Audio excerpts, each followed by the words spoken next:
Nous sommes ce soir à Bel-Air pour parler avec des gens du quartier. Bonjour. Bonjour, désolé pour le dérangement. On n'est pas là pour des élections, on vient juste pour voir comment la canicule vous affecte. Dans certains appartements, il faisait entre 30, 31, 33 degrés, voire même 41 au tout là-haut, au tout dernier étage, parce que les bâtiments sont des passoires thermiques et elles n'arrivent pas à nous protéger de la chaleur. Alors il y a des choses pour protéger les gens qu'il faut faire pour le court terme. Donc ça, c'est assurer qu'il y ait des points d'accès à l'eau potable partout dans la ville, sur l'aire de jeu des Églantines qui est en plein soleil l'après-midi et où les enfants viennent s'amuser le soir. Il n'y a pas de point d'eau. Il faut aussi qu'il y ait des lieux soit climatisés, soit frais, disponibles pour tout type de public partout dans la ville pour que les gens puissent pouvoir venir en famille ou tout seul se réfugier. Sur le site de la mairie, il y a un registre.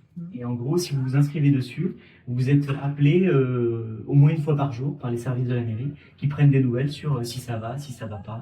Aujourd'hui, c'est le cas du CCAS qui accueille des personnes sans abri, mais ça peut être le cas d'autres bâtiments publics si des rénovations, des isolations thermiques sont réalisées dans les années futures. On a fait du porte-à-porte ce soir à ma campagne et on a rencontré à la fois des personnes âgées et qui, pour certaines, ont besoin d'être aidées pour pouvoir faire leurs courses puisqu'elles ne peuvent pas sortir de chez elles. On a rencontré aussi des familles qui vivent avec des enfants en bas âge. Tu parles de qui?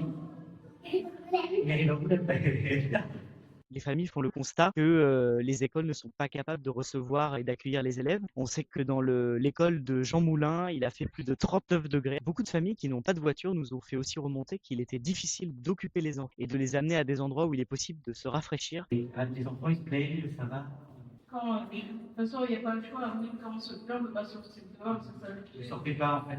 Donc là, on est dans la résidence Dora. Et la difficulté, c'est que les balcons sont exposés face au soleil, il n'y a pas de haut vent et les volets ne permettent pas de protéger suffisamment les intérieurs. Alors on a pu discuter avec les habitants sur des solutions pour que les enfants et les familles puissent se rafraîchir. Donc on a discuté de la nécessité de mettre en place de nouveaux espaces climatisés puisque les centres commerciaux qui sont proposés sur la carte de la mairie ne suffisent pas. Ce seront des propositions à travailler et affiner, mais il y aura aussi un moment dans l'année où il faudra se réunir, tirer des conclusions de ce qui s'est passé cet été pendant la canicule et avoir des revendications vis-à-vis des bailleurs, de la mairie et du Grand Angoulême.